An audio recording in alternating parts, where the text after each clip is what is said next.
माणसं स्वतःचा CV बनवायची मेहनत करत नाहीत हल्ली. त्याच्यावरही ते त्यांचं ओरिजिनॅलिटी स्पेंड नाही करत आणि म्हणून AI टूल्समध्ये ते रिझ्यूम्स फसतात. जे चांगले जॉब्स असतात ते तर पोर्टलला येत पण नाही. ते नेटवर्कने भरले जातात. जर मी IT कंपनीत काम करतो तर माझं सगळं सर्कल फक्त IT वालेच आहेत, जे 9 ते 6 कोडिंग करतात आणि संध्याकाळी जाऊन आम्ही कुठेतरी बसतो. त्याने तुम्हाला कितपत अपॉर्च्युनिटी मिळतील मला माहिती नाही. आज जरी आपल्याला असं वाटतंय की रोबोटिक्स हे फार म्हणजे सायन्स फिक्शन आहे, विज्ञान कथेत आहे, असं नाहीये. रोबोट्स तुमच्या आमच्या घरी लवकरच येतील. जर तुम्ही कोरमध्ये असाल तर 40 नंतर तुमचा जॉब जाण्याचे चान्स फार कमी असतो. IT वाल्यांना ती जास्त असते. याचं कारण IT क्षेत्र फार वेगाने बदलतं. कोरमध्ये पैसे मिळत नाहीत म्हणजे आय डोंट अग्री. फक्त ते ITच्या परिप्रेक्षात तुम्ही पाहता, ITला बेंचमार्क करता आणि म्हणून तुम्हाला दुःख होतं. म्हणजे मला किती मिळतं याचं दुःख मला होत नाही, दुसऱ्याला जास्त मिळतं याचं दुःख होतं. 25 वर्ष सिव्हिलमध्ये काम केलेला माणूस, उन्हाळे पावसाळे वाहिलेला माणूस, it is steel very important than a 25 years experience coder. तुम्ही तेच काम 25 वर्ष करताय तर त्या कामाची उपयुक्तता संपते. कारण कुठलं तरी टूल येतं, कुठलं तरी AI येतं, ते तुमचं उपयुक्तता कमी करतं. कोणाच्या नोकऱ्या जाव्यात, कोणाला त्रास व्हावा ही माझी काही इच्छा नाही. परंतु मी महाराष्ट्राला समजायचा प्रयत्न करतोय की वेळीच जागे व्हा. जर माझी टास्क रिपिटेटिव्ह आहे, ज्याच्यामध्ये नवीन काही नसतं, तर ती ऑटोमेट होणार आणि एखादं टूल किंवा AI ती घेणार. Degree will give you a seat at the table even to give an interview, but your skill will make you selected. त्याच्यामुळे कोणी या भ्रमात राहू नये की मी IIT-IIM मध्ये ऍडमिशन घेतली किंवा मी अमेरिकेवरनं MS करून आयव्ही लीगमधनं आलो किंवा आले म्हणजे माझ्याकडे जॉब वाट बघतायत. ते दिवस गेले.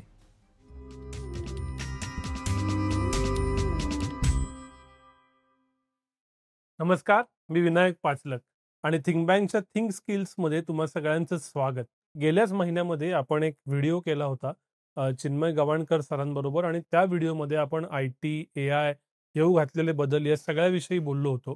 त्या व्हिडिओला तुम्ही सगळ्यांनी प्रतिसाद तर दिलाच, पण त्याच्या बरोबरीनं आम्ही जे मिड करिअर गाईड रिलीज केलं तेही तुम्ही सगळ्यांनी वाचलं आणि आम्हालाही प्रश्न विचारलेत.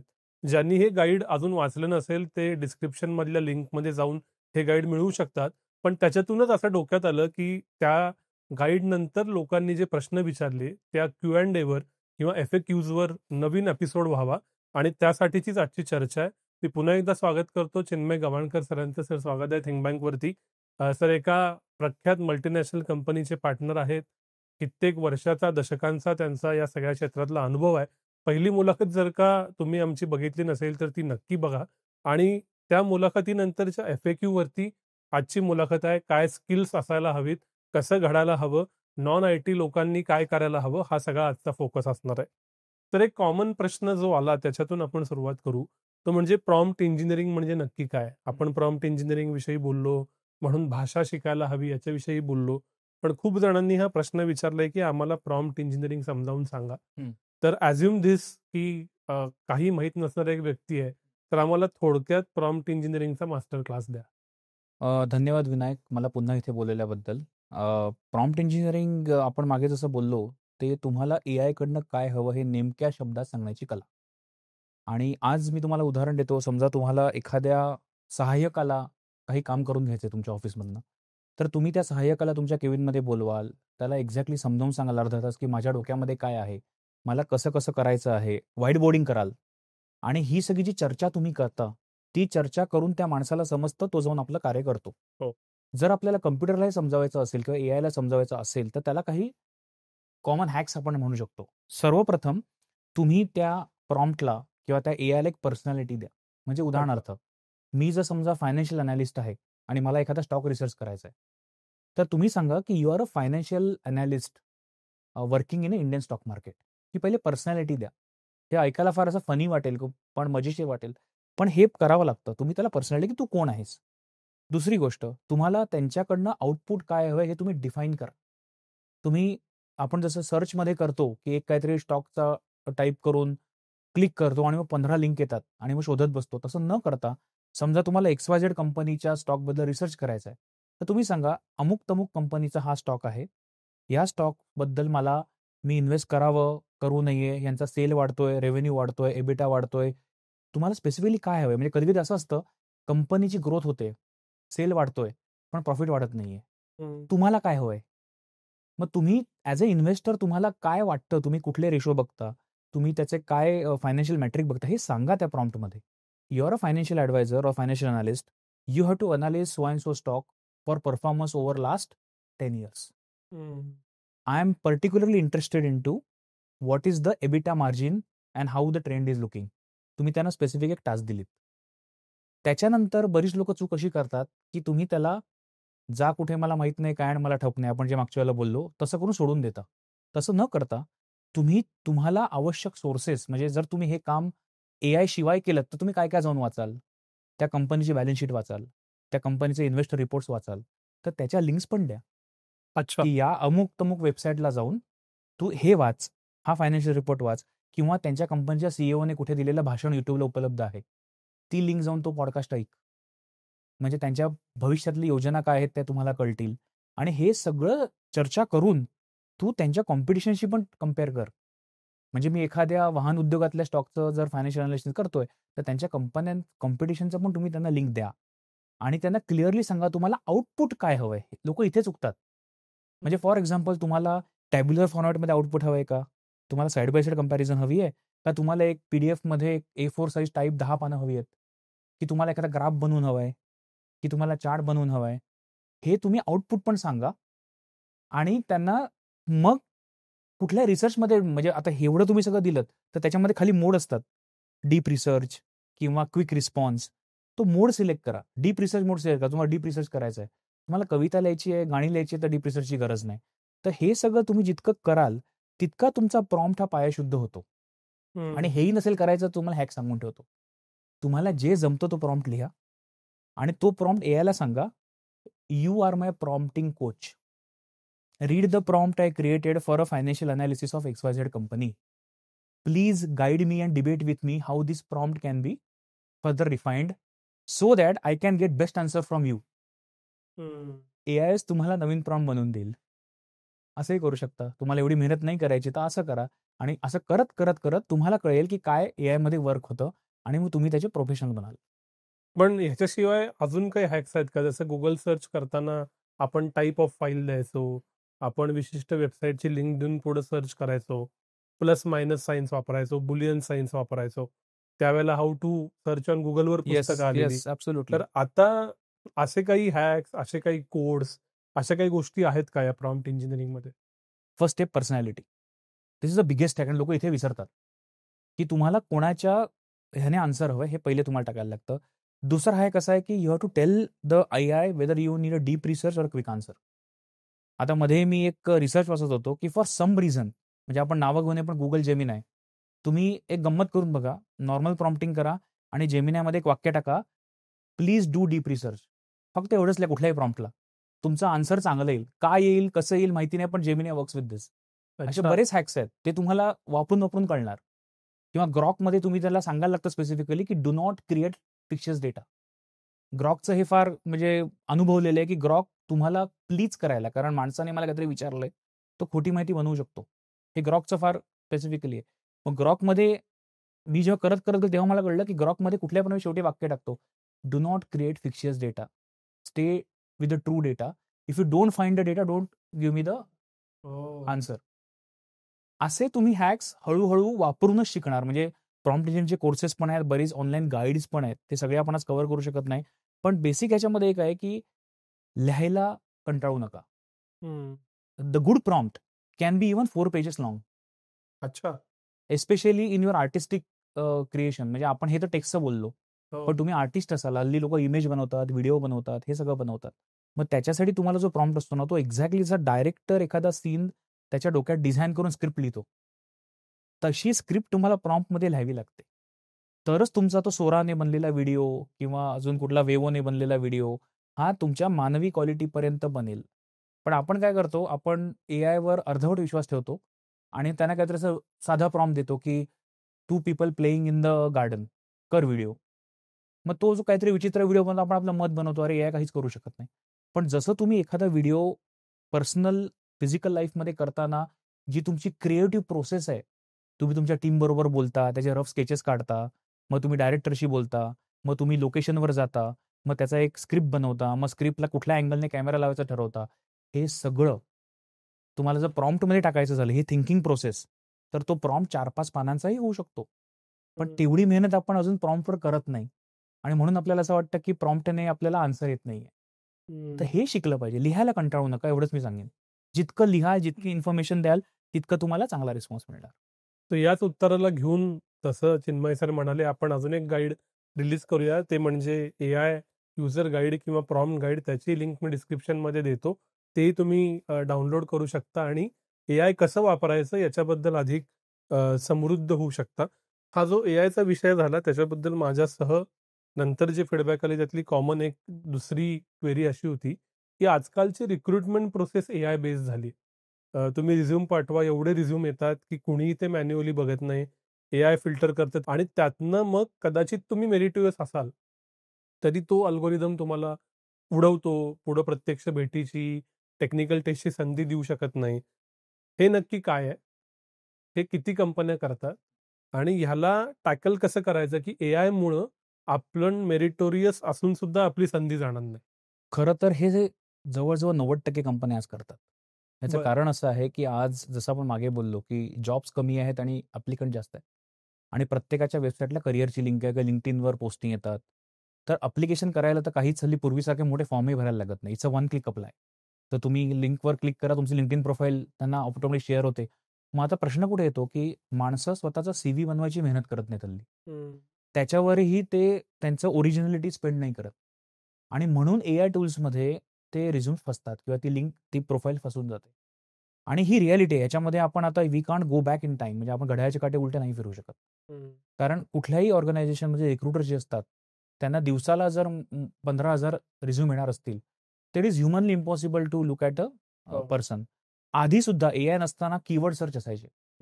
म्हणजे मी जर जावाचं रिक्रुटमेंट करतोय, तर त्या रिझ्यूममध्ये जावा असेल, किंवा एखादी मायक्रोसॉफ्ट टेक्नॉलॉजी असेल, तर तो प्रोग्राम सिलेक्ट करून तुम्हाला शॉर्टलिस्ट करायचा.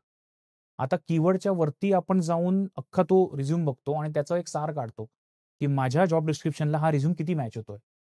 मग आता त्याला सुद्धा हॅक्स लोकांनी बनवलेत. म्हणजे उदाहरणार्थ, तुम्हाला जर एखाद्या स्पेसिफिक जॉबला अप्लाय करायचं असेल, तर परत let's go to prompt engineering.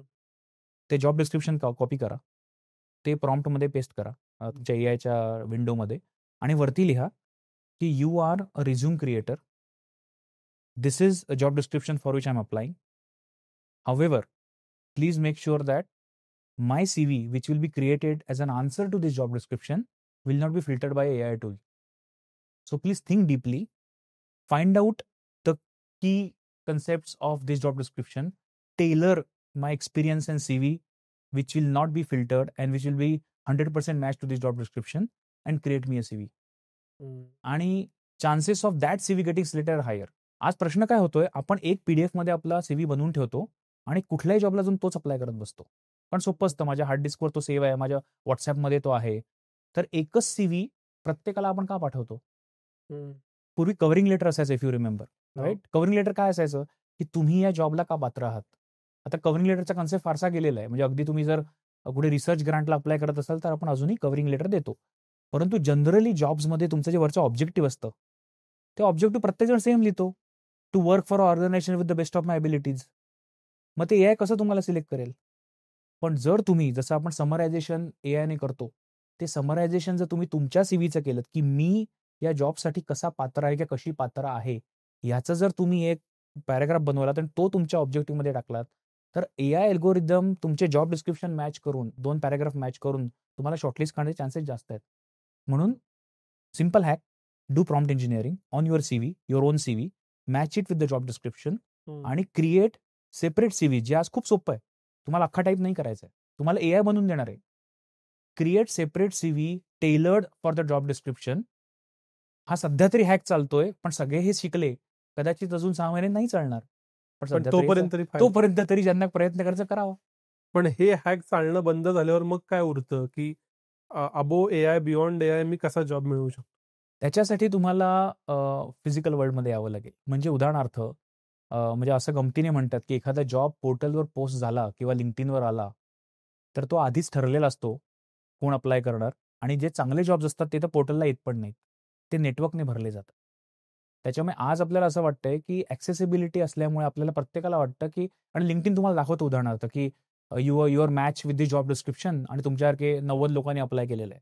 आपल्याला काय वाटतं, मी क्लिक करतो, मी अप्लाय करतो. पण त्याने होतं काय, की तुम्ही फिजिकल वर्ल्डमध्ये तुमची प्रोफाईल नाही बनवत आहात. उदाहरणार्थ, आणि मी प्रत्येकाला सांगतो, असं नाही की तुम्हाला इंडस्ट्रीमध्ये 20 वर्ष अनुभव हवा. तुम्ही फ्रेशर जरी असाल, तरी तुम्हाला काहीतरी एखादी गोष्ट चांगली येते. That is why you are in the job, right? How can you make sure that ती माहिती तुम्ही दुसऱ्याला द्याल? मग स्टार्टअप मीटअप असेल किंवा तुम्ही कॉलेजला जाऊन शनिवारी शिकवा किंवा एखादं स्टार्टअप ॲक्सिलेटरला जाऊन तुम्ही कोचिंग करा. वर्तमानपत्रामध्ये लिहा, तुमचा स्वतःचा पॉडकास्ट चालू करा. इंडस्ट्रीमध्ये तुम्ही स्वतःची ओळख बनवल्याशिवाय फक्त एआय प्रॉम्प्टिंगवर तुम्ही अवलंबून राहू शकत नाही. म्हणजे लोकांनी तुम्हाला फिजिकल वर्ल्डमध्ये सुद्धा ओळखलं पाहिजे आणि तुमचं स्किल काय आहे ते लोकांना कळलं पाहिजे.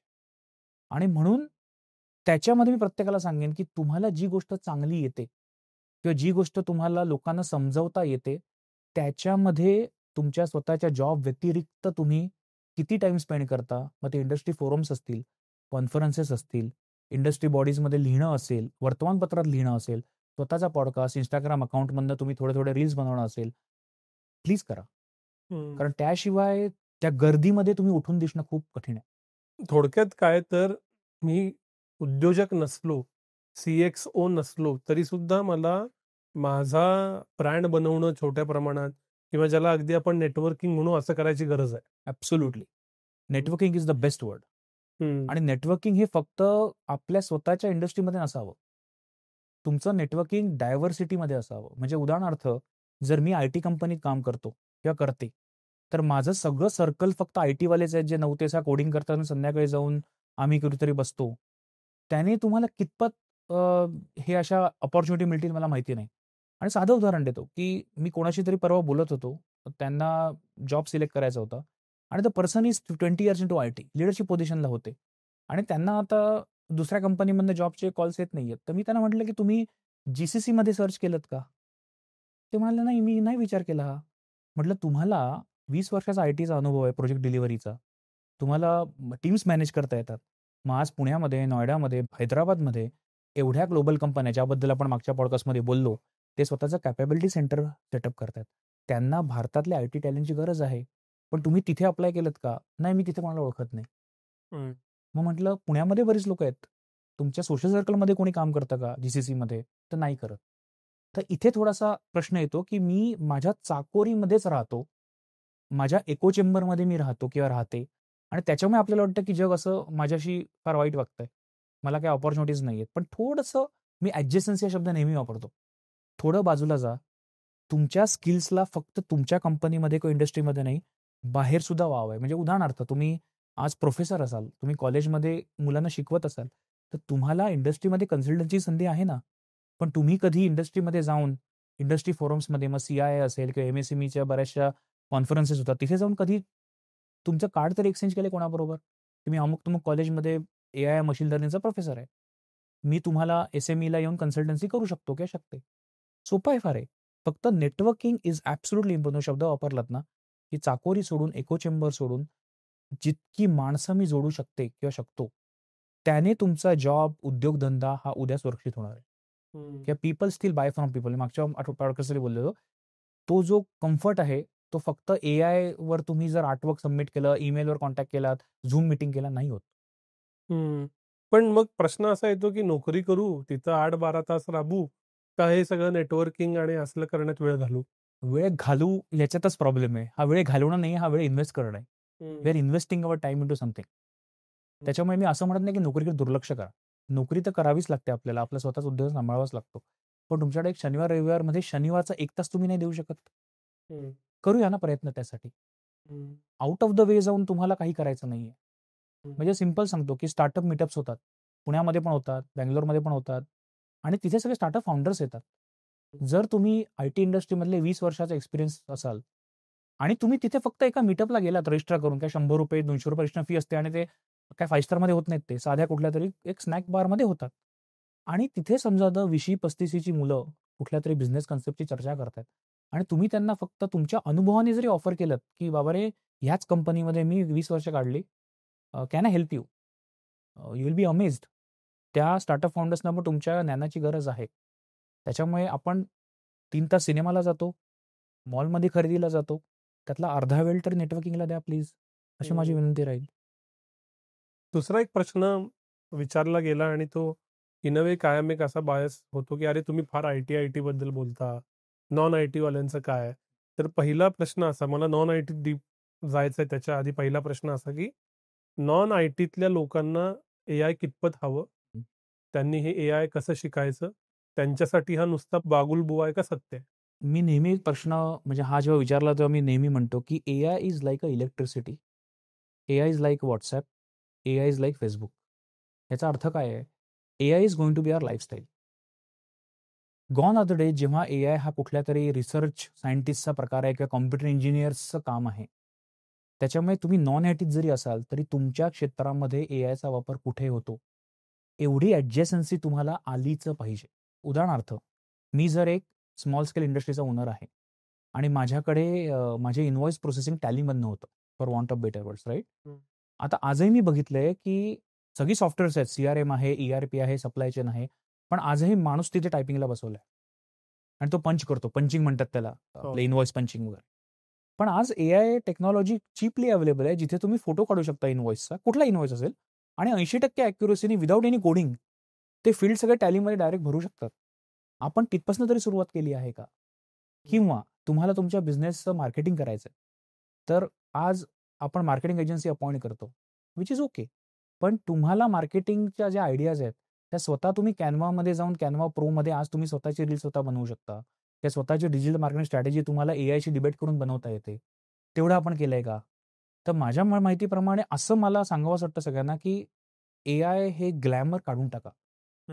म्हणजे 2 वर्षापूर्वी जेवढं होतं आपणच बघितलंय किती कॉमन झालंय. म्हणजे प्रत्येक जण हल्ली ग्रॉक आणि डीपसीक आणि लामा वापरतो ना.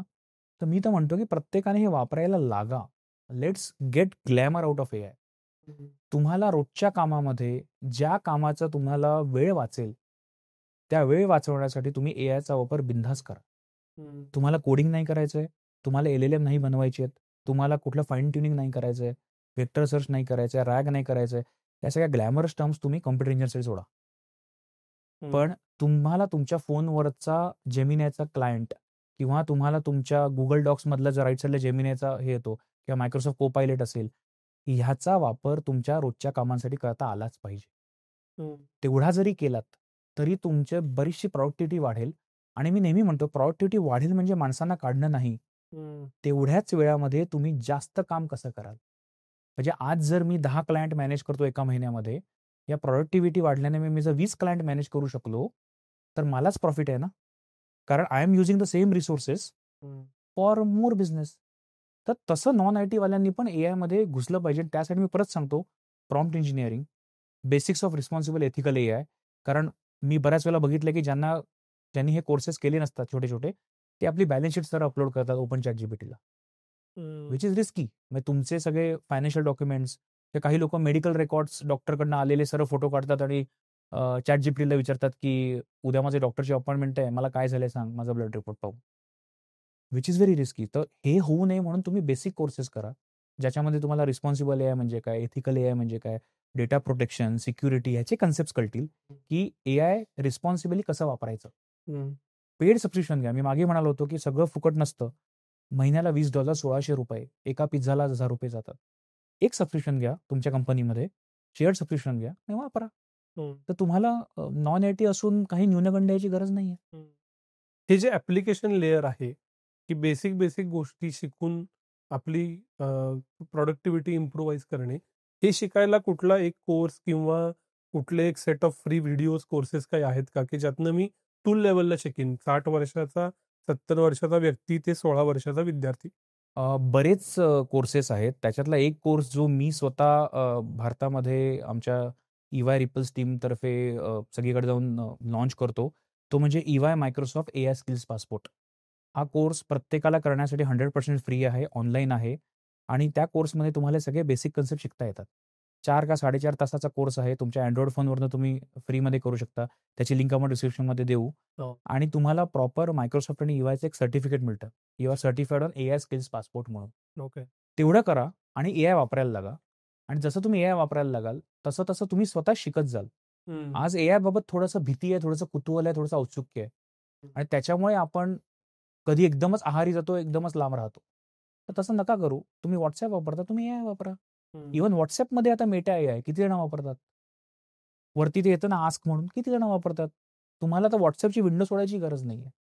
तुम्हाला कोणाला वाढदिवसाच्या शुभेच्छा द्यायच्या तर आपण काय करतो एचबीडी किंवा ती फुलं पाठवतो. करा ना, जा ना त्या एआयवर वरती आणि विचारा, की मला विनायकला वाढदिवसाच्या शुभेच्छा द्यायच्यात.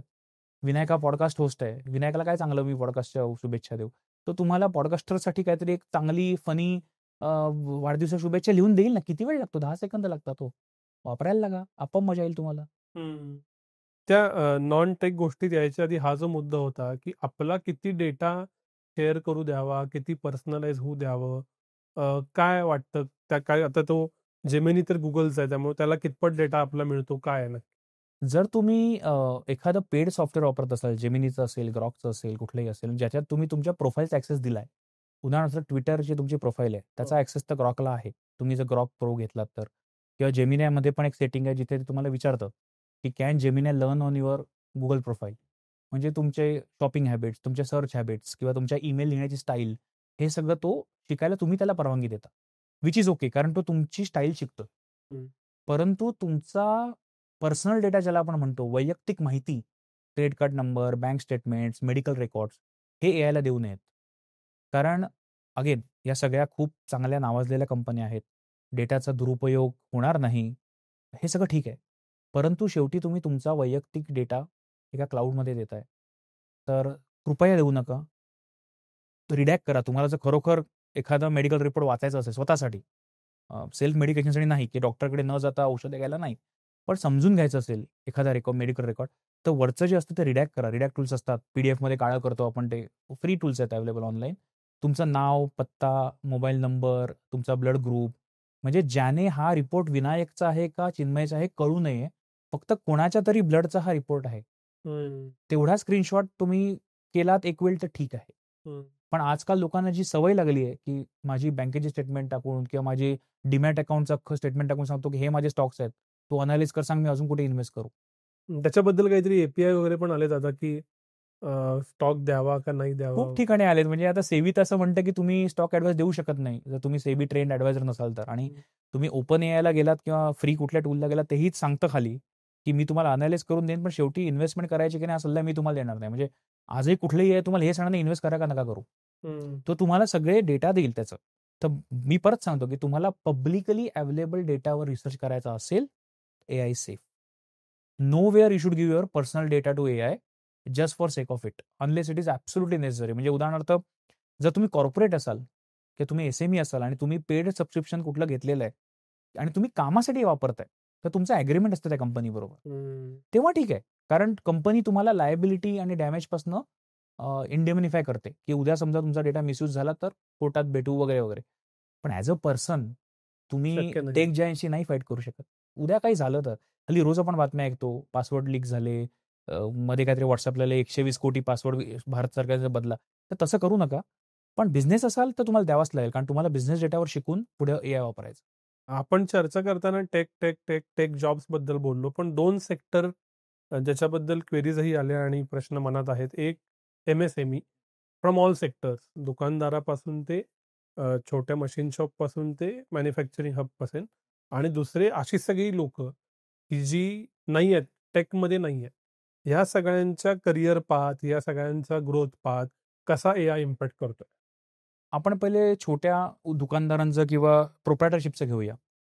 आता हे स्वतः आज बिझनेस ओनर आहेत. मग त्यांना नोकरी नाही करायची, पण त्यांना नोकरी द्यायची आहे, नोकरी देणारे व्हायचे. तर आज कसं होतं ना, कुठलाही बिझनेस ओनर काही जॉब्स इंटरनली करतो. म्हणजे he or she will employ people आणि काही जॉब आउटसोर्स करतो. आता आउटसोर्सिंगमध्ये सुद्धा गंमत आहे. जर मी ॲज अ फाउंडर मला फायनान्समधलं काही कळत नाही, तर माझा सीए माझं काम बघतो. किंवा मला जर मार्केटिंगमधलं कळत नाही, तर मी एखादी मार्केटिंग एजन्सी हायर करतो. तर अगेन माझं कोणाबद्दल काही मत नाही, की करू नये, करावं असं मी सांगत नाही. पण समजा तुम्ही बिझनेस स्टार्ट करताय आणि तुमच्याकडे खरोखर मार्केटिंग एजन्सी किंवा फायनान्शियल अनालिस्ट हायर करायची अजून तेवढं फंडिंग नाहीये.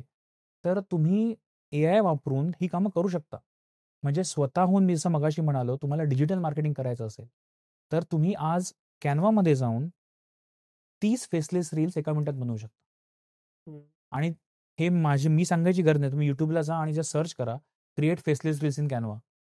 करू शकता आणि ते शिकायला तुम्हाला कोडिंगची गरज लागत नाही, कसलीच गरज लागत नाही. एक एक्सेल शीटमध्ये तुम्हाला तुमचे प्रॉम्प्ट टाकायला लागतात आणि तुम्हाला दर दिवशी काय-काय रील काढायचंय काय तुमच्या प्रॉडक्टचं द्यायला लागतं.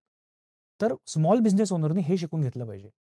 म्हणजे जिथे तुम्हाला आउटसोर्सिंग करणं अजून परवडत नाही, एकदा तुमचा व्यवसाय मोठा झाला, तुम्हाला खरोखर एजन्सीची गरज लागली, प्लीज गो हेड, राईट? किंवा ऑफकोर्स तुमचं जीएसटी रजिस्ट्रेशन झालं किंवा तुम्हाला एमएसएमई उद्योग मित्र सर्टिफिकेट मिळालं, की तुम्हाला ते टॅक्स रिटर्न फाईल करायला तुम्हाला प्रोफेशनल हेल्प लागणार. पण तोपर्यंत जर तुम्ही प्रोप्रायटरी असाल, तर तुम्हाला तुमचं आयटी रिटर्न बनवणं, बिल्स रिकन्साइलिंग करणं सगळं एआय होऊ शकतं. ते करू शकतं. आता एमएसएमईचा प्रश्न आला. एमएसएमईमध्ये पण असा प्रॉब्लेम आहे, की आपल्याकडच्या एमएसएमई अजूनही एका लोकलाइज सेक्टरमध्ये काम करतं. उदाहरणार्थ, पुण्यामध्ये समजा ऑटो क्लस्टर आहे. म्हणजे आपल्याकडे बजाज ऑटो असेल, टाटा मोटर, मोठ्या-मोठ्या कंपन्या आहेत. तर साधारण पिंपरी चिंचवड भोसरी हा जो बेल्ट आहे, तिथे छोटे-छोटे सप्लायर आहेत जे त्यांना सप्लाय करतात. हो. तर आता त्यांचा हा प्रश्न असतो, की माझा 90% रेव्हेन्यू XYZ मोठ्या कस्टमरकडनं येतो. तर मी एआयमध्ये काय करू? आता तिथे कसं असतं ना, तिथे बऱ्याच वेळेला मी असं अनुभवलंय, की जर तुम्ही एखाद्या मोठ्या कंपनी सप्लायर असाल, तर ती कंपनी तुम्हाला मॅन्डेट करते, की असं सॉफ्टवेअर तुम्ही वापरायचं. म्हणजे उदाहरणार्थ त्यांचे वेंडर पोर्टल असतात किंवा त्यांचं रजिस्ट्रेशन काहीतरी असतं आणि तुम्हाला त्याच फॉर्मॅटमध्ये तुम्हाला इन्व्हॉइस द्यावा लागतो किंवा तुम्हाला त्याच फॉर्मॅटमध्ये तुमचं बिलिंग करावं लागतं.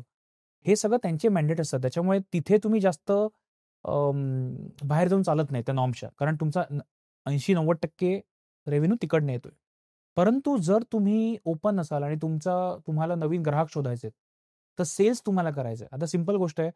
कुठल्याही उद्योजकाला सगळीच तर स्किल नसतात पहिल्या दिवसापासून. With all due respect. मी जर प्रॉडक्टमधला चॅम्पियन आहे, मला एखादा पार्ट बनवता खूप छान येतो आणि तो मी जगामध्ये पाठवला तर माझी क्वालिटी उत्तम आहे. मी पुण्यात बनवीन, अहमदनगरला बनवीन, कोल्हापूरला बनवीन. पण माझी क्वालिटी उत्तम आहे. प्रश्न असा आहे मला विकता येत नाही. मग त्याच्यासाठी आज बरीचशी एआय टूल्स आहेत जी तुमच्यातर्फे कोल्ड कॉलिंग करतात ना. त्यासाठी तुम्हाला सेल्स टीमची गरज नाही आज. कारण सेल्स महाग असतो. तुम्ही एमबीए मुलांना शिकवणं वगैरे. तर आज अशी सॉफ्टवेअर्स आहेत जी मिनिटाला 80 ते 100 कॉल तुमच्यातर्फे करू शकता. आणि त्यात तुम्ही फसवत कोणाला नाही आहात. तुम्ही फक्त एक आधी डिक्लेअर करता आणि आपल्या ट्रायचाही नियम आहे. यू कॅन्ट फूल की नॉन ह्युमन कॉल आणि ह्युमन कॉल. तुम्हाला सांगायला लागतं, की hi, I am AI, but I am your friend आणि असं-असं आमचं प्रॉडक्ट आहे. Can I have your 10 seconds or 10 minutes whatever it is. आणि फार तर फार काय होतं, जर तुम्ही माणसाला फोन करायला बसवलंत, तर माणूस किती फोन करेल? शक्यच नाही. शक्यच नाही. मग त्याच्यावर कोणी फोन आपटला, तो डिप्रेस होणार वगैरे, वगैरे. याला काही नाही फरक पडत. तुम्ही सेम 8 तासाच्या शिफ्टमध्ये जर पूर्वी 50 फोन करत असाल, तर सॉफ्टवेअरने तुम्ही 500 फोन करा. त्या 500 फोनमधले 50 फोन तर उचलले जातील. त्याच्यातनं तुम्हाला काही लीड मिळतील. अशी सॉफ्टवेअर त्याला खर्च लागत नाही. कारण ही सगळी सॉफ्टवेअर्स ही सॉफ्टवेअर सर्व्हिस एस असतात. म्हणजे तुम्हाला फक्त एक जाऊन रजिस्ट्रेशन करायचं आणि मंथली फी द्यायची आणि तुम्हाला कॉलची पॅकेजेस असतील, की मला महिन्याला 5,000 कॉल करायचे आहेत, 10,000 कॉल करायचे आहेत. तुम्हाला तेवढंच द्यायचं आहे. नाही चाललं, गाजराची पुंगी वाजली तर वाजली, मोडून खाल्ली. तर माझं असं सांगणार आहे स्मॉल बिझनेस ओनर्सना, की customer service, sales, marketing, supply chain ह्याच्यामध्ये तुम्ही एआयचा वापर अशी टूल्स वापरायला लागा. म्हणजे म्हणजे तुम्हाला कोर मॅन्युफॅक्चरिंग तेच राहणार आहे. तिथपर्यंत आपल्याला त्याची गरज नाहीये. पण हे जे ॲडजस्टन्सी आहे तिथे वापरा. हे फारच इंटरेस्टिंग आहे. या निमित्तानं मॅन्युफॅक्चरिंग सेक्टरबद्दल एक अशी चर्चा झालेली, की तिथले जॉब जाणार नाहीत. कारण ते कष्टाचे आहेत, सेमी स्किल्ड, अनस्किल्ड आहेत. नौशाद फोर्ब्स त्यांच्या पुस्तकात म्हणतात, की मॅन्युफॅक्चरिंग यासाठी महत्त्वाचं होतं आहे, की ते सेमी स्किल्ड लोकांना जॉब देतात. पण खरंच भारतातली लेबर कॉस्ट इतकी स्वस्त आहे का? की बायपॅरल रोबोट्स ज्याचा तुम्ही उल्लेख केलात, ती इतक्या लवकर येणार नाहीत. आले तरी ते कमर्शियली बी व्हायबल ठरणार नाहीत. काय नक्की परिस्थिती? सर्वप्रथम थोडंसं रोबोटिक्सबद्दल बोलूया. म्हणजे लोकांच्या मनात खूप क्वेश्चन असतात, रोबोटिक्स काय आहे? रोबोटिक्स हा नवीन कन्सेप्ट नाहीये. जवळ-जवळ 30-40 वर्षापासून भारतामध्ये रोबोट्स आहेत. फक्त ते रोबोट्स तुमच्या आमच्यासारखे दिसत नाहीत. ते मोठ्या-मोठ्या कंपन्यांच्या शॉप फ्लोअरला आजही वेल्डिंग, पेंटिंग ही कामं करतात. पण आपण जे हॉलिवूडच्या सिनेमामध्ये रोबो पाहतो, 2 पायाने चालणारे, तसे आपल्याला आजूबाजूला दिसत नाही. म्हणून आपल्याला वाटतं की रोबोटिक्स फार दूर आहे वगैरे. परंतु तुम्हाला ऐकून म्हणजे आश्चर्य वाटेल, की आज अमेरिकेमध्ये तुम्हाला जे रोबो विकत घ्यायचा असेल, बायपेडल रोबो, जो तुमच्या घरी सहाय्यकासारखं काम करेल, तर त्याची कॉस्ट आज $3,000 ते $4,000 आहे वन टाईम. साधारण 2.5 ते 3 लाख. 2.5 ते 3 लाख रुपयामध्ये आज तुमची एक स्कूटर सुद्धा येते. तर ते भारतात येईपर्यंत अजून 3-4 वर्ष, 5 वर्ष लागतील. परंतु आपण त्याच्यापासून फार लांब नाही आहोत आणि ते अजून त्याच्यामध्ये एक सबस्क्रिप्शन मॉडेल पण आहे. म्हणजे त्या रोबोला ऑनलाईन कनेक्ट करून वायफायला त्याचं सॉफ्टवेअर अपडेट करणं, हे त्याला नवीन कॅपॅसिटी देणं, हे सगळं तुम्ही महिन्याला $300 ते $400 देऊन आज रोबो अमेरिकेत हायर करू शकता. कारण तिथे माणसांना म्हणजे माणसं हायर करणं आपल्याकडे कामवाल्या बाई येतात किंवा पोळीवाल्या काकू येतात. ते तर जॉब्स तिकडे नाहीच आहेत.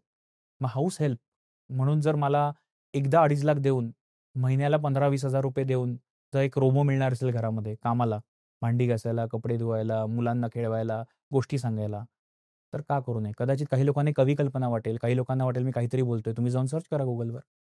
आणि जो ट्रेंड सगळीकडे होता, की जसं एआय, IBM वॉटसन वगैरे तर 2015 साली पण होतं.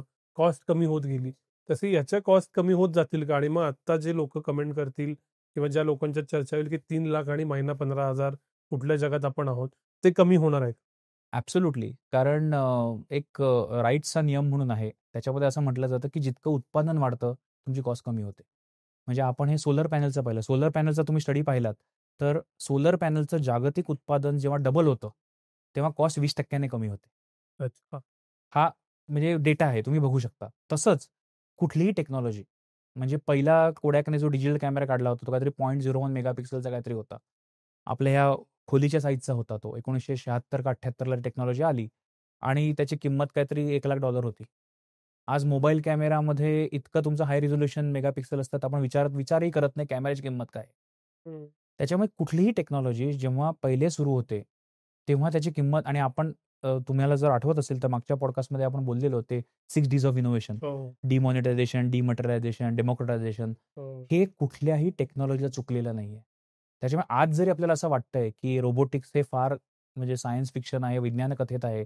असं नाहीये. रोबोट्स तुमच्या आमच्या घरी लवकरच येतील आणि ह्याची सुरुवात आज जपानपासून झालेली आहे. त्याचं कारण Japan is a ageing society. आपल्याकडे आपण डेमोग्राफिक डिव्हिडंड भारताचा म्हणतो. आपल्याकडे सगळं यंग वर्कफोर्स आहे. जोपर्यंत माणसं कामाला मिळतायत, तोपर्यंत आपल्याकडे पण माणसं राहतील. ज्या दिवशी आपली ही डेमोग्राफी जेव्हा अजून 20 वर्ष आपला ॲडव्हांटेज राहील असं म्हणतायत. हे साधारण 2045 पर्यंत भारताचा ॲडव्हांटेज राहील. त्याच्यानंतर भारतसुद्धा कारण आपला बर्थ रेट आता कमी होत चाललाय, will be ageing society, the way develop economies are. मग तेव्हा तुम्हाला काम करायला थोडे रोबो आणावेच लागतील. मग तिथे आपण असं थिंकिंग करून चालणार नाही, की आमच्याकडे माणसं भरपूर आहेत, तर रोबो का आणावे? पण असा विचार करावा आपण, की जर रोबोने आमचं काम केलं, तर मी काय करीन? तर मग माझ्यासाठी जी चांगली म्हणजे रोबो जे करू शकणार नाही, म्हणजे रिपिटेटिव्ह काम ज्याला आपण म्हणतो. परत आपण तिकडे जाऊया, की रिपिटेटिव्ह जिथे मानवी भावभावनांचा काही संबंध नाही. जिथे फक्त रूल बेस्ड काहीतरी आहे. त्या कामांना रोबो कदाचित टेक ओव्हर करतील. पण माणसं त्याच्या पुढे जाऊन काहीतरी चांगलं क्रिएटिव्ह, भरीव आणि मानवी काम करतील, असं मला चांगली आशा वाटते. आपण मॅन्युफॅक्चरिंगबद्दल बोललो, SMEबद्दल बोललो. त्या निमित्तानं जे आपल्या आधीच्या मुलाखतीनंतर आलेले रिएक्शन होते, की तुम्ही असं म्हणालात कोरमध्ये जा. त्याचं रीलही आपण केलं, शॉर्ट केली, ती व्हायरल झाली. पण मग प्रतिक्रिया आल्या, की कोरमध्ये नोकऱ्या नोकऱ्या पण कदाचित पैसे नाहीत. नोकऱ्या तरी कुठं आहेत? मग कमी पगारावरच आयुष्यभर राहायचं का? तर का जायचं कोरमध्ये? खूप चांगला प्रश्न आहे आणि मला हा अपेक्षित होता. कोर इंजिनिअरिंगमध्ये आपण मागच्या पॉडकास्टमध्ये जे डिसाईड केलं, की कोरमध्ये का जायचं? कारण ज्या टेक्नॉलॉजीज येणार आहेत जगामध्ये, त्या कोरला रिलेटेड आहेत. आता राहिला प्रश्न हा पैशांचा आणि पगाराचा. मागच्या पॉडकास्टमध्ये आपण चर्चा केली होती, की आय-टीमध्ये पगार का वाढले? याच्यावर आपण खूप चांगली चर्चा केली हो. होती. मी तुम्हाला मार्जिन एक्सप्लेन केलं होतं, आउटसोर्सिंग एक्सप्लेन केलं होतं. तर गंमत अशी झाली, की गेले 20 वर्षाची आपली जी ड्रीम रन होती आय-टीची, त्याच्यामध्ये हे मार्जिन असल्यामुळे आणि लेबर जॉब्स असल्यामुळे आय-टीवाल्यांना पगार वाढत गेले. परंतु तुम्ही अजून एक गंमत पाहिलीत, ते डेटा अजून एक असा सांगतो, जर तुम्ही कोरमध्ये असाल, तर 40शी नंतर तुमचा जॉब जाण्याचे चान्स फार कमी असतो. आय-टीवाल्यांना ती रिस्क जास्त असते. याचं कारण आय-टी क्षेत्र फार वेगाने बदलतं. हं. त्याच्यामुळे इट इज अगेन ससा-कासवाची स्टोरी आहे, की तुम्हाला वेगळे-वेगळे धाऊ करून भरपूर पैसा कमवायचे 30शी-35शी मध्ये आणि मग मिड लाईफ क्रायसिसमध्ये यायचंय? का तुम्हाला कोरमध्ये काम करून हळू-हळू वाढत कासवासारखं रेस जिंकायची आहे? आणि मी परत सांगतो, मी स्वतः आय-टीमध्ये आहे. माझं आय-टीच्या विरुद्ध काही नाहीये, की कोरमध्ये जा. पण ज्या पद्धतीने जग आपलं बदलतंय, त्या पद्धतीने तुम्ही फक्त पगाराचे आकडे पाहू नका. कारण आजही तुम्ही हा ट्रेंड पाहिला असेल, की आय-टीमधले पगार आता स्टॅग्नंट झालेत.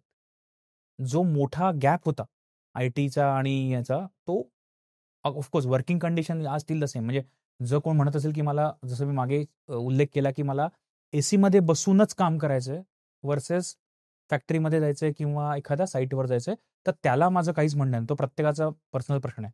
पण कोरमध्ये पैसे मिळत नाहीत हे म्हणजे आय डोंट अग्री. फक्त ते आयटीच्या परिप्रेक्षात तुम्ही पाहता, आयटीला बेंचमार्क करता आणि म्हणून तुम्हाला दुःख होतं. म्हणजे मला किती मिळतं याचं दुःख मला होत नाही, दुसऱ्याला जास्त मिळतं याचं दुःख होतं. त्याच्यामुळे माझी एक चांगली कळकळीची विनंती राहील, की do not compare only on the salary. हेही लक्षात ठेवा, की कोर क्षेत्र इतक्या वेगाने डेव्हलप होतंय, की तुम्हाला त्याच्यामध्ये स्टेबल लाईफ किंवा stable career is far easier. Of course तिथे सुद्धा चेंजेस जे आपण रोबोटिक्सचा विचार केला वगैरे केलाय. पण फार more easier to be a stable career than a IT which is running at a very fast pace. म्हणजे मी असं म्हणू का, की 21व्या वर्षी साधारणतः एक माणूस वर्कफोर्समध्ये येतो.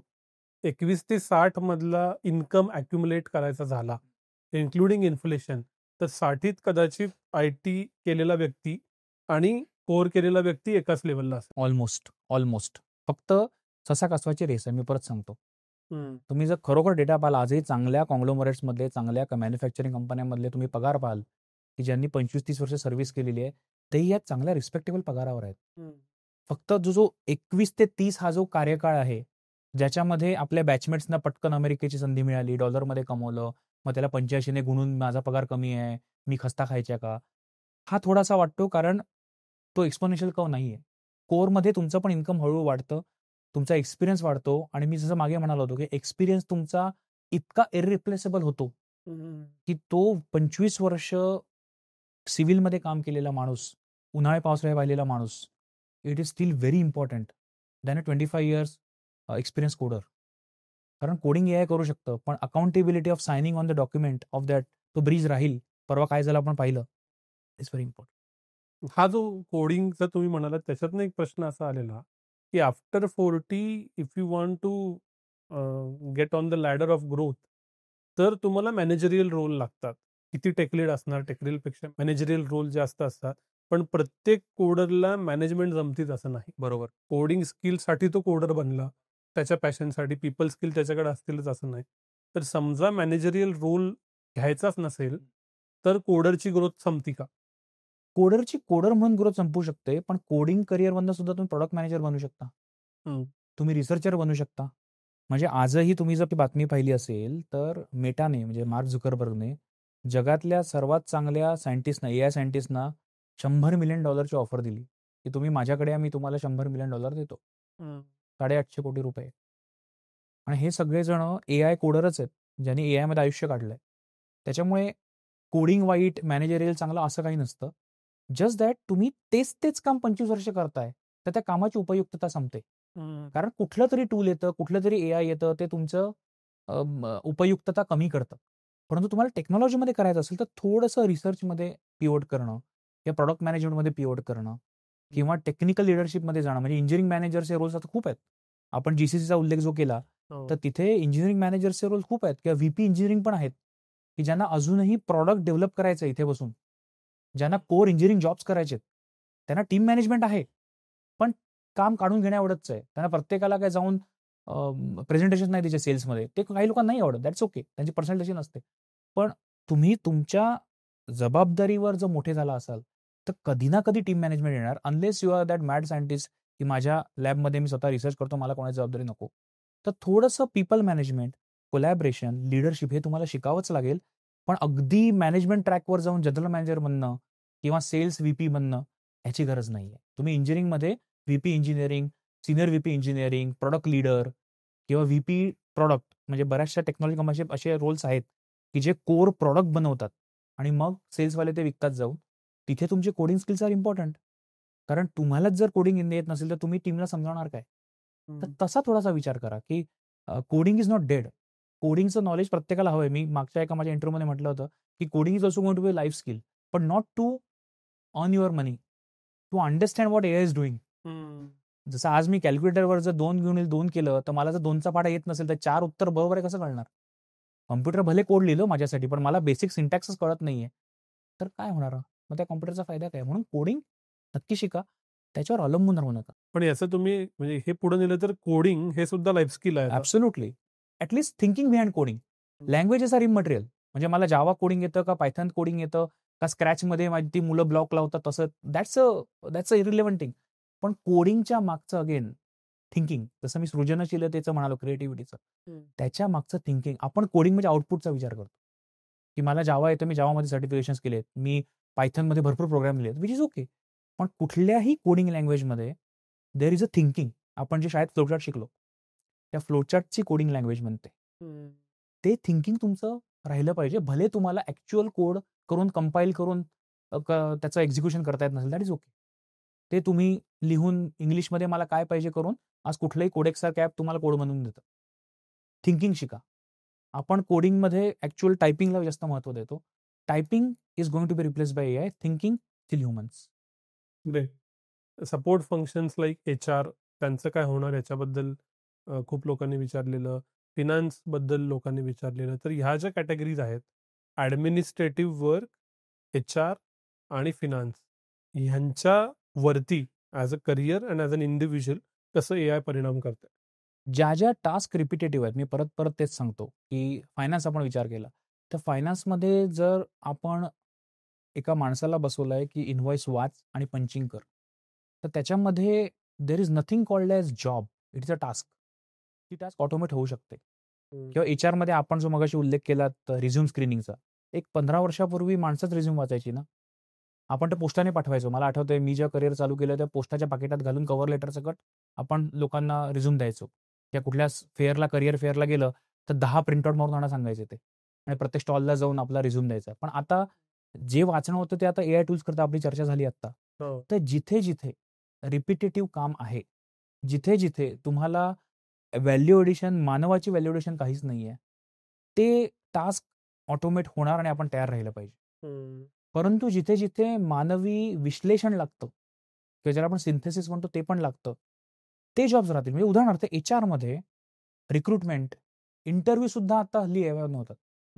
आणि फक्त हे रिक्रुटमेंटचे नाही, इव्हन मी नाव नाही घेऊ शकत, पण एका चांगल्या मॅनेजमेंट इन्स्टिट्यूटमध्ये मी मागच्या वर्षी गेलो होतो.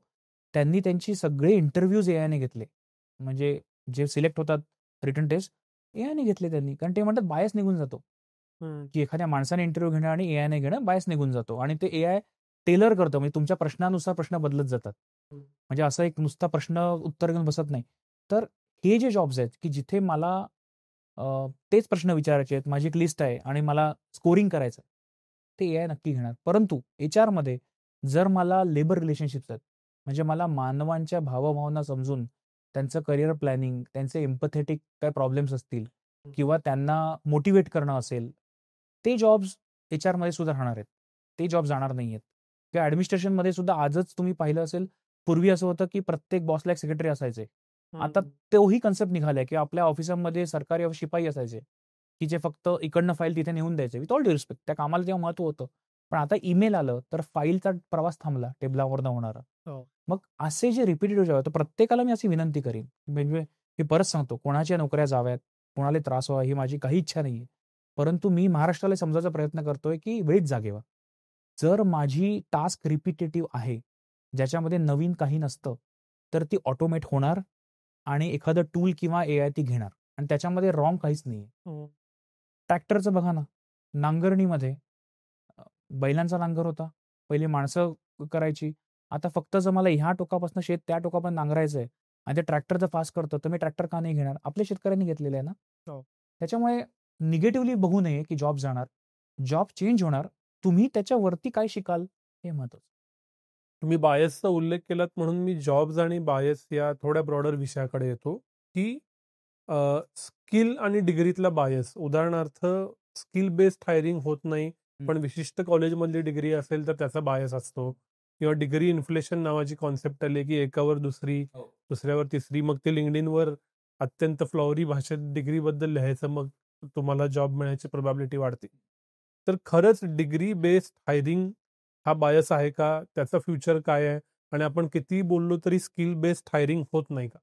खूप चांगला प्रश्न आहे आणि मी याचा आन्सर 2 ह्याच्यामध्ये देईन. होतंही आणि नाही. होतंही कधी, की जर मला फ्रेशर्स हवेत आणि मला इंडियाची बेस्ट इंजिनिअरिंग टॅलेंट किंवा MBA टॅलेंट हवं आहे, तर आपल्याकडे लोकसंख्या एवढी आहे, की फिल्टर कसं करणार तुम्ही? म्हणजे मी असं म्हणत नाही, की टियर 2, टियर 3 कॉलेजेसमध्ये मुलांना काही येत नाही. त्यांनाही खूप चांगल्या गोष्टी येत असतील. पण मग ते माझ्यापर्यंत पोहोचणार कसे? तर म्हणून लोकं काय करतात, म्हणजे कंपन्या, ते एक फिल्टर लावतात की जर एखादा मुलगा IIT, IIM मध्ये, COEP मध्ये, VJTI मध्ये गेलेला आहे किंवा गव्हर्नमेंट इंजिनिअरिंग कॉलेज वालचंदमध्ये गेलेला आहे, तर त्याने 12वीच्या पातळीवर आपल्या पिअर ग्रुपपेक्षा चांगला परफॉर्मन्स दिलेला म्हणजे इंटेलेक्ट आहे. हा एक फिल्टर झाला. पण त्यातही तुम्हाला गंमत सांगतो, की पूर्वी जे ब्लाइंडली हायरिंग व्हायचं, म्हणजे मला वाटतं मागच्या पॉडकास्टला आपण हे बोललो का माहिती नाही, पण IIT मुंबईने पब्लिश केलेला डेटा आहे, की IIT मुंबई देशातली प्रीमियर इन्स्टिट्यूट, त्यांच्या ह्या बॅचच्या 26% मुलांना कॅम्पस जॉब नाही मिळाले. म्हणजे जे suppose to be the best in the India talent आपण ज्याला म्हणतो IIT JEE मध्ये पहिले 60, पहिले 200 मुलं कम्प्युटर इंजिनिअरिंग मेकॅनिकल जातात. तिथे नाही मिळालं. याचं कारण असं आहे, की degree will give you seat at the table even to give a interview. But your skill will make you selected. त्याच्यामुळे कोणी या भ्रमात राहू नये, की मी IIT, IIM मध्ये ऍडमिशन घेतली किंवा मी अमेरिकेवरनं MS करून आयव्ही लीगमधनं आलो किंवा आले, म्हणजे माझ्याकडे जॉब वाट बघतायत. ते दिवस गेले. फक्त तुमची डिग्री इज नॉट इम्पॉर्टंट. आणि मी नेहमी रिस्पेक्टफुली सांगतो, इंटरव्ह्यू मधला पहिला प्रश्न असतो इंट्रोड्यूस युअर सेल्फ. त्याच्यामध्ये तुम्हाला काय येतं हे तुम्ही सांगणं अपेक्षित आहे. पण लोकांचं आन्सर हे असतं, की I am so and so, me BE mechanical आहे. ठीक आहे. पण तुम्हाला काय येतं? I am so and so, me BCom केलंय पुणे विद्यापीठातनं. पण तुम्हाला काय येतं? ज्या दिवशी आपण ह्या प्रश्नाचं उत्तर द्यायला लागलो, की मला हे येतं आणि हे मी करून दाखवलंय कसं? तर हे माझ्या बायोडेटामधले 3-4 पॉइंट्स आहेत. म्हणजे मी जर म्हणालो, की मला ॲप डेव्हलपमेंट येतं. तर तुम्ही तुमच्या 4 वर्षामध्ये कॉलेजच्या कुठे हॅकॅथॉनमध्ये भाग घेतलाय का? कुठल्या कंपनीवर इंटर्नशिप करून काय तुम्ही तुमचं GitHubवर कोड अपलोड केलाय का? किंवा तुम्ही मेकॅनिकल इंजिनिअरिंगचे स्टुडंट असाल, तर तुम्ही ॲक्चुअली ऑटोमोबाईलमध्ये जर तुम्ही लिहिलंय, की ऑटोमोबाईल इज माय इंटरेस्ट, तर सोसायटी ऑफ ऑटोमोटिव्ह इंजिनिअर्सची रोबोटिक कारची स्पर्धा असते, ज्याच्यात देशातली सगळी मेकॅनिकल इंजिनिअरिंगची स्टुडंट्स भाग घेतात. त्याच्यात तुम्ही कधी अप्लाय केलंय का? किंवा रोबो वॉर्स असतात. रोबोटिक्सची तुम्ही कधी छोटा रोबो बनवून फुटबॉल खेळलाय का कॉलेजच्या कॅम्पसमध्ये? म्हणजे छोट्या-छोट्या गोष्टी मॅटर करतात, की मी जर म्हणतोय, की मला एखादी गोष्ट येते, ते प्रूव्ह करून दाखवायला माझ्याकडे काहीतरी क्रेडेन्शियल हवंय. तर डिग्री आणि स्किलमध्ये हा फरक आहे. आपण ह्या भ्रमात आहोत, की माझ्याकडे चांगली डिग्री आहे म्हणजे मला सगळं येतं. चांगली डिग्री एवढंच सांगते, की तुम्ही त्या कॉलेजमध्ये जाईपर्यंत हुशार होतात. याचा अर्थ असा नाही, की 4 वर्षात तुम्ही हुशार राहिलात. 4 वर्षामध्ये तुम्ही तुमची प्रोफाईल कशी बनवली? आणि माझ्याकडे जी मुलं करियर गाईडन्सला येतात, मी त्यांना हाच प्रश्न विचारतो, की तुम्ही एखाद्या कॉलेजमध्ये गेलात, तर तुमच्या वर्गातली मुलं साधारण 2 ते 3% फरकाने तेवढ्या CETच्या किंवा CATच्या स्कोरने आलेली असतात. तुम्हाला शिकवणारे प्रोफेसर पण सेम असतात. तुम्हाला असलेला सिलेबस पण सेम असतो. ब्रँड नेम संस्थेचं पण सेम असतं. मग जर तुमच्याकडे इंटरव्ह्यूला आलो कॅम्पसला, तर मी तुम्हाला का सिलेक्ट करू, तुमच्या मित्राला का नको करू? हा प्रश्न प्रत्येकाला स्वतःला विचारावा, की माझ्यामध्ये असं काय वेगळं आहे किंवा माझ्यामध्ये असं काय स्किल आहे, जे माझ्या वर्गातल्या 59 मुलांमध्ये नाहीये, मी साठावा. आणि तुम्हाला तुमचं उत्तर सापडेल. याच मुद्द्यावरती मी शेवटच्या प्रश्नाकडे येतो, की जे विद्यार्थी आहेत ते तर शिकतील, आपण त्यांच्याविषयी बोललो. मी पुन्हा एकदा 25 ते 35 या वयोगटातला तरुण-तरुणी आहे. मॅरिड, अनमॅरिड संसार आहे. मी आता माझ्या उपलब्ध वेळात काय स्किल शिकावी? 3 किंवा 5 स्किल सांगा. ती कशी शिकायची ते आपण बघू, की ज्यानं मला फायदा होईल. सर्वप्रथम कोलॅबोरेशन शिका. हं. ज्याचा आयटीशी काही संबंध नाही की नॉन आयटीशी काही संबंध नाही.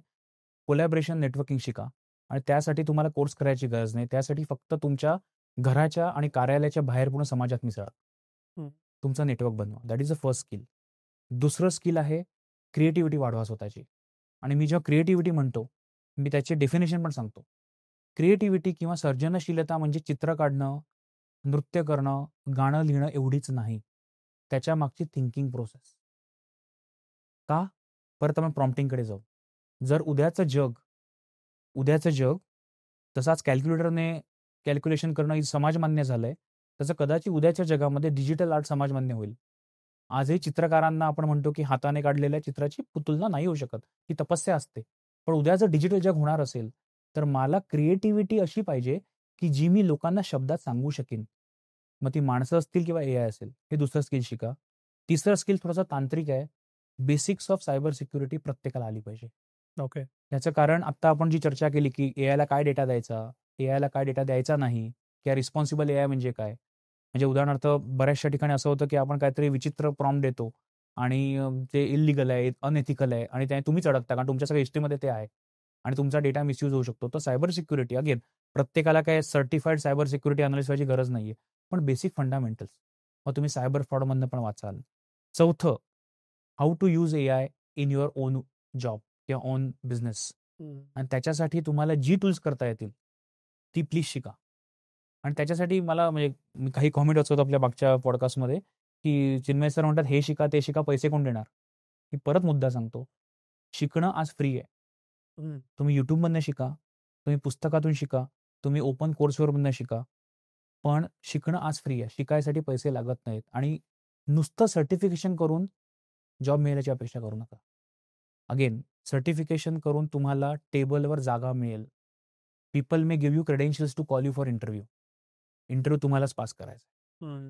जस्ट बिकॉज तुम्ही कोर्सेरावर 4 सायबर सिक्युरिटीचे 5 जनरेटिव्ह एआयचे कोर्सेस केलेत आणि एक्सपेक्ट केलं की मी रट्टा मारून गेलो इंटरव्ह्यूला आणि मला जॉब मिळेल, असं होणार नाही. तुम्हाला त्या इंटरव्ह्यूमध्ये जाऊन सांगायला लागेल की मी ह्या कोर्सेराचा अमुक तमुक कोर्स केलाय, परंतु मी पॅरलली हाही प्रोजेक्ट केलाय स्वतःच्या अकलेने, डोक्याने, आणि हे तुम्हाला मी कोड आता एक्सप्लेन करतो. Then first you are called to the table because of your degree or a certificate. Second, you actually get a job because of your skill which you demonstrate when your giving interview. हाच खरं तर सगळ्यात मोठा take away आहे की degree किंवा certificate interview टेबलवरती जागा देतं, पण इंटरव्ह्यू स्किलवरच क्रॅक करायचा. चिन्मय सर, खूप खूप आभार. तुम्ही पुन्हा एकदा वेळ दिलात आणि ज्या इतक्या लोकांनी आपल्याला रिस्पॉन्सेस दिले होते, त्यांचे प्रश्न, माझ्या मनातले काही अजून प्रश्न, या सगळ्यांची उत्तरं दिलीत. या व्हिडिओची डिस्क्रिप्शन खूप महत्त्वाची आहे. त्याच्यात भरपूर लिंक आहेत. तुम्ही ती नक्की वाचा. खूप खूप आभार. धन्यवाद. धन्यवाद.